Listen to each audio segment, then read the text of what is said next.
Hello दोस्तों।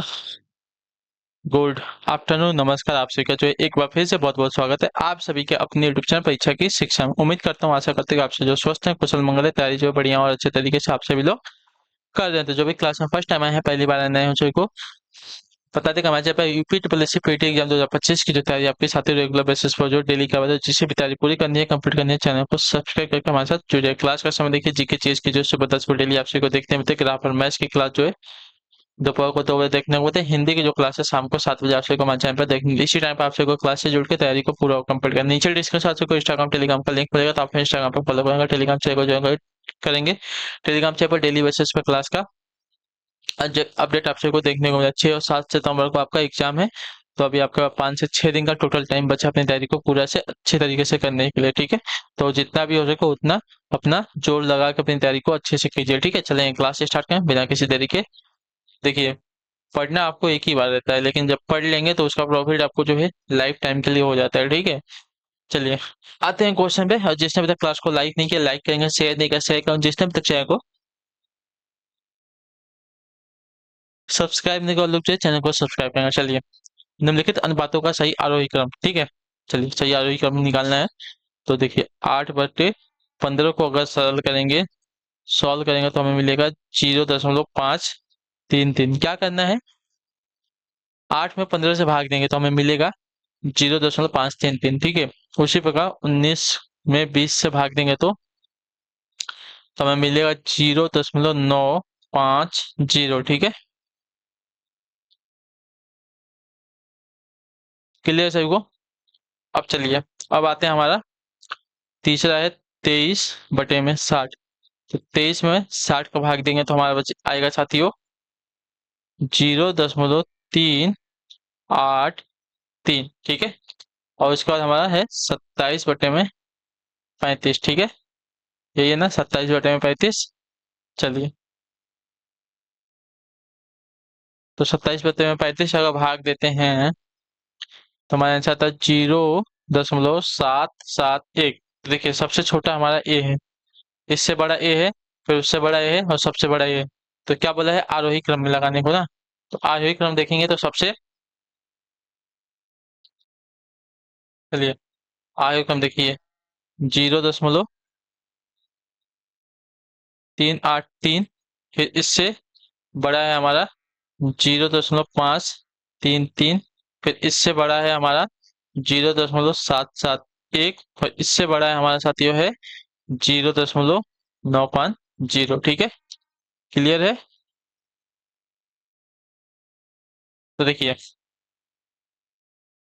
23/60, 23/60।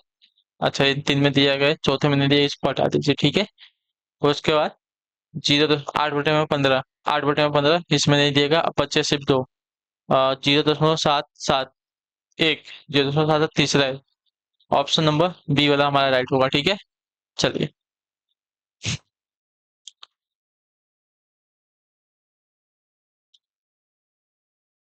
चलिए अगले क्वेश्चन की तरफ बढ़ेंगे। आपका है साथियों 47 नंबर।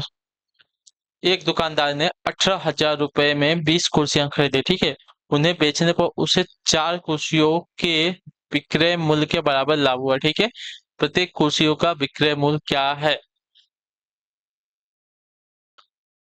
चलिए, 20 कुर्सियां उसने खरीदी 18,000 रुपए में। ठीक है, और उसने 4,000 रुपए ही बेचकर क्या किया, उसने 18,000 रुपए कमा लिए। ठीक है, 4 कुर्सियों में 18,000 रुपए कमा लिए, तो प्रत्येक कुर्सियों का विक्रय मूल्य क्या होगा। बहुत इजी क्वेश्चन। देखिए ध्यान से देखिए, मैं आपको पूरे ग्राउंड लेवल से, बोलते हैं ना, ग्राउंड लेवल से आपकी रिपोर्टिंग कर रहा हूँ। ठीक है, मतलब पूरे बेसिक लेवल से आपको लिख लिख के बता रहा हूँ। ठीक है,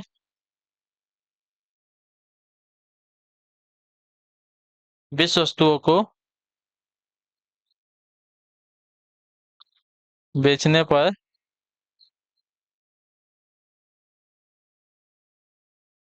4 वस्तुओं के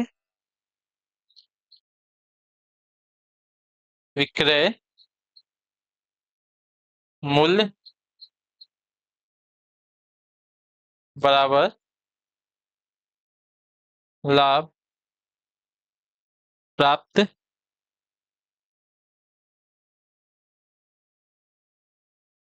होता है। ठीक है, इसलिए 20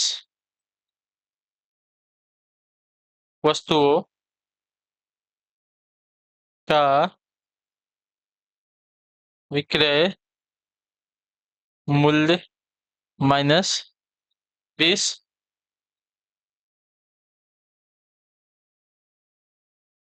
वस्तुओं का क्रय मूल्य बराबर 4 वस्तुओं का विक्रय मूल्य। ठीक है, तो अब कितना होगा? आप 16 वस्तुओं बीच में से 4 हट गया तो 16 वस्तुओं का विक्रय मूल्य बराबर 20 वस्तुओं का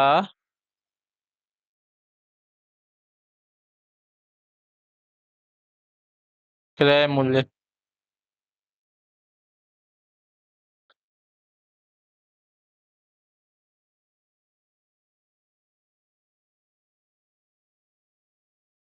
16 वस्तुओं का विक्रय मूल्य बराबर 78 हो गया। ठीक है,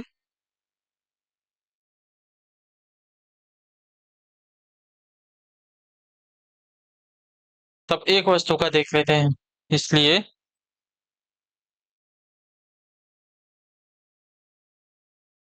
एक वस्तु का, एक वस्तु नहीं, एक वस्तु होगा। ठीक है, एक वस्तु का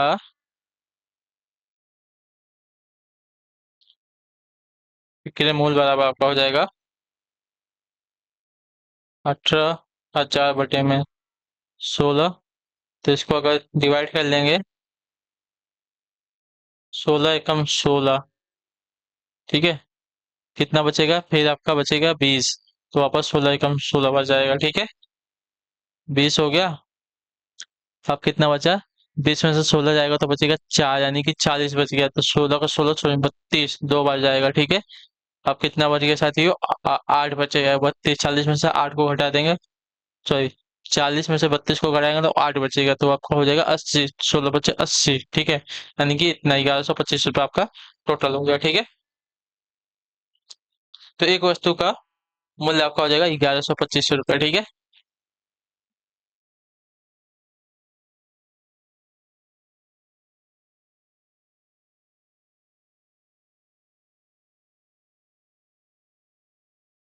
चलिए, क्लियर सभी को? 20 वस्तुओं को बेचने पर 4 वस्तुओं के विक्रय मूल्य बराबर लाभ प्राप्त होता है। ठीक है, यही बोला है ना। एक दुकान ने 18,000 रुपए में 20 कुर्सियां खरीदी, उसने उन्हें बेचने पर उन्हें बेचने पर उसे 4 कुर्सियों के विक्रय मूल्य के बराबर लाभ प्राप्त होता है। ठीक है, 4 कुर्सियों बेचने पर उसे क्या है? विक्रय मूल्य के बराबर लाभ प्राप्त होता है। प्रत्येक कुर्सी का मूल्य विक्रय मूल्य के, देखिए, तो 20 वस्तुओं को बेचने पर 4 वस्तुओं के विक्रय मूल्य बराबर जो है लाभ प्राप्त होता है। तो 20 वस्तुओं का विक्रय मूल्य माइनस 20 वस्तुओं का क्रय मूल्य। ठीक है, बराबर 20 वस्तुओं कितने में उसने आ, बेचा है और 20 वस्तुओं उसने कितने में खरीदा है। ठीक है, उस बराबर आपका हो जाएगा साथियों, जितने में उसने खरीदा है उसमें से 20 वस्तुओं का जो क्रय मूल्य है उसको घटाएंगे तो 4 वस्तुओं का विक्रय मूल्य हमें प्राप्त होता है। 16 वस्तुओं का क्रय मूल्य बराबर 20 वस्तुओं का क्रय मूल्य हो जाएगा। ठीक है, क्लियर सभी को? 16 वस्तुओं का जो विक्रय मूल्य है बराबर क्या हो जाएगा? 20 वस्तुओं का क्रय मूल्य हो जाएगा। तो 16 वस्तुओं का विक्रय मूल्य बराबर आपका 18,000 दिया गया है। तो एक वस्तु का विक्रय मूल्य हो जाएगा 18,000 बटे में 16। ठीक है, तो इसको अगर सॉल्व करेंगे तो हमारा एक वस्तु का विक्रय मूल्य आ जाएगा साथियों 1125 रुपये। ठीक है, क्लियर है? चलिए, अब आते हैं आपका 48। रेणु की धनराशि का 10% सुषमा को दे देती है। रेणु एक धनराशि का 10% जो है सुषमा को दे देती है। शेष धनराशि का 20% रेखा को दे देती है। फिर शेष धनराशि का 50% सुरभि को दे देती है। और फिर शेष धनराशि का 40% अवनी को दे देती है। अब यदि उसके पास 2700 रुपए की धनराशि शेष रहती है तो अवनी को कितनी धनराशि दी गई है? ठीक है, चलिए,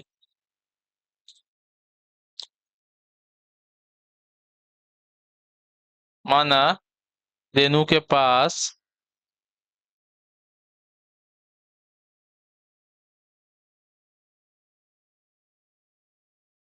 कुल धन आपका जो है 100 रुपये, ठीक है।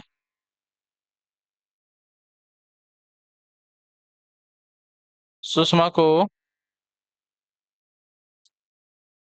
मिला धन। सुषमा को कितना प्रतिशत? 10% मिल रहा है इसका, ठीक है। 10 हो जाएगा, ठीक है।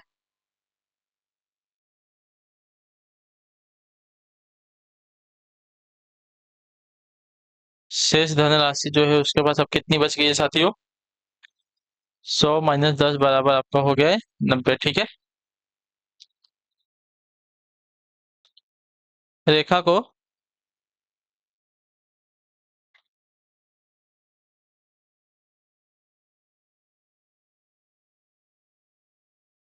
मिला धन। अब जो शेष धनराशि है उसका जो है रेखा को कितना मिला है साथियों? 20%, ठीक है। 90 का 20% जो है इसको मिल रहा है, ठीक है।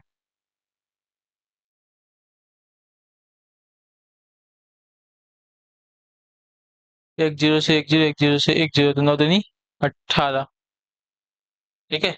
तो अब शेष धनराशि कितनी हो जाएगी?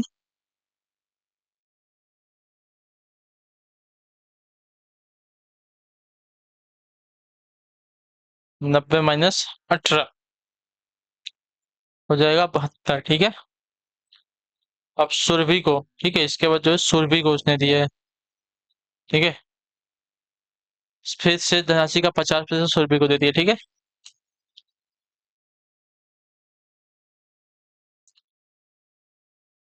सुरभि को मिला धन 50 इंटू, सॉरी, 72 का आधा ना, 72 का 50%, 72 × 50/100, इससे ए गया।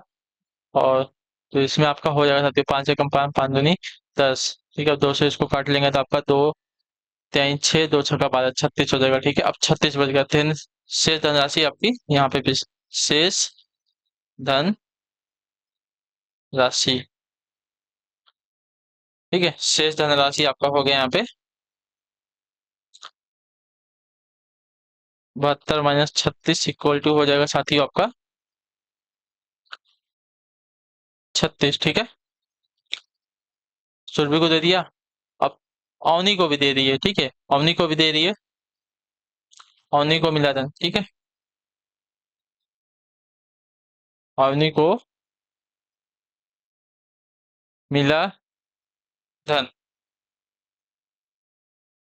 इसका 40% दे दिए, ठीक है। 36 का 40% जो है अवनी को दे दिए, ठीक है।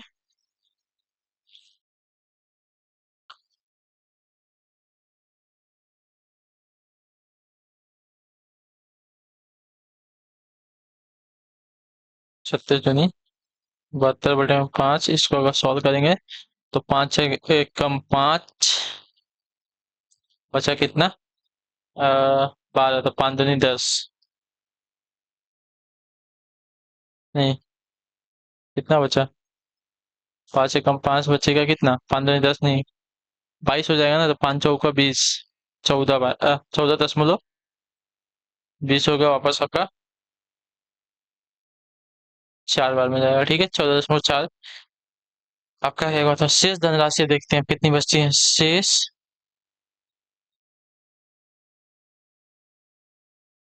धनराशि 36 - 14.4, तो यहाँ पे आपकी शेष धनराशि बच जाएगी 21.6, ठीक है। तो अब देखिए 21.6 यूनिट बराबर आपका जो है 2700 रुपए के, ठीक है।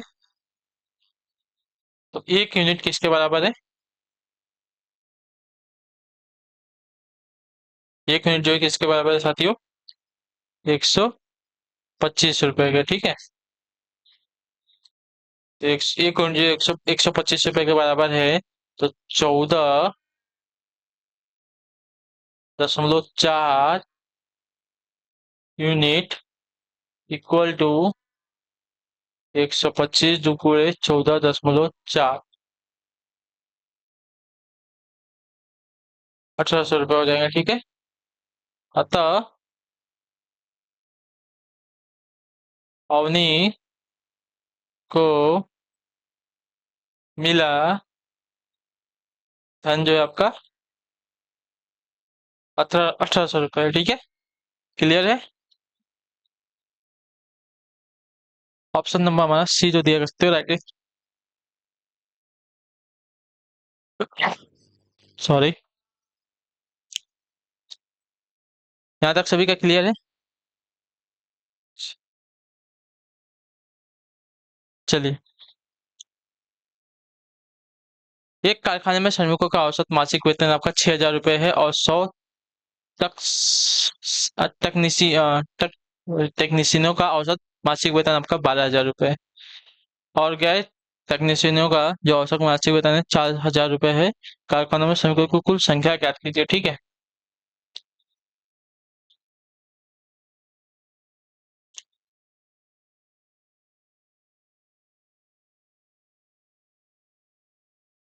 हमारा कारखाने में श्रमिकों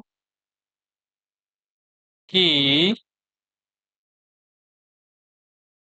कुल संख्या जो है हमारी क्या है, एक्स है।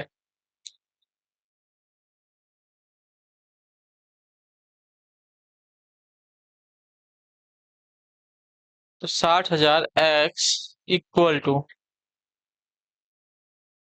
100 तकनीशियों का मासिक वेतन कितना है साथियों, 12,000 रुपये। ठीक है, प्लस गैर तकनीशियनों का, ठीक है, मासिक वेतन आपका जो है 4,000 रुपये है। तो श्रमिकों की जो संख्या है उसमें से जो 100 हमारे तकनीशियन है उसको घटा देते हैं। ठीक है, तो गैर तकनीशियों का हमारा मासिक हमें पता चल जाएंगे कितने हैं, ये हमारे 4,000। ठीक है, श्रमिकों में से, ठीक है, श्रमिकों की जो संख्या उसमें से जो तकनीशियन है उसको घटा लेंगे तो हमारे क्या बच जाएंगे, सिर्फ हमारे गैर तकनीशियन बचेंगे यहाँ पे, तो उनका मासिक वेतन 4,000 है। ठीक है,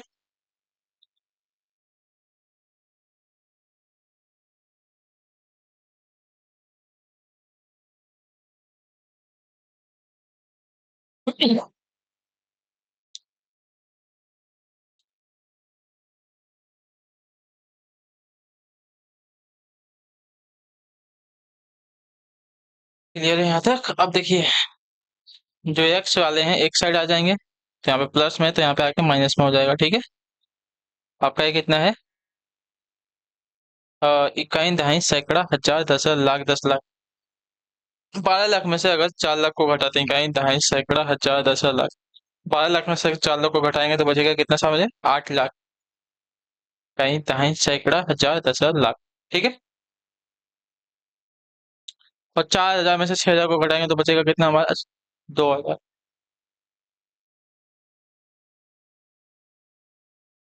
एक्स को इधर रखेंगे, आपको 1 2 3 4 5 बटे में 2,000। 1 2 3 1 2 3 0 गया, 2 चौका 8 यानी कि 400 हो गया। ठीक है, अतः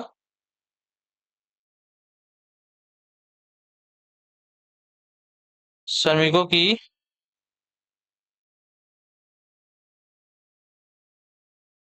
कुल संख्या में मिल गई है 400 है। ठीक है, क्लियर सभी को यहाँ तक। चलिए, तो इसी के साथ जो आपकी क्लास है आज की यहीं पे कंप्लीट होती है। कुछ भी डाउट होगा, कुछ भी क्वेश्चन, कुछ भी क्वेरी होगा, नीचे आप लोग कमेंट करके हमें पूछ लेगा, उसका आंसर आपको बता दीजिएगा। ठीक है, क्लास अच्छी लगी, क्लास को लाइक करेंगे, चैनल पर पहली बार तो चैनल को सब्सक्राइब करेंगे। तो हम आपसे मिलते हैं आपकी अगली क्लास में, तब तक के लिए टाटा बाय बाय, जय हिंद जय भारत। आप सभी का क्लास से जुड़ने के लिए बहुत बहुत ही धन्यवाद साथियों।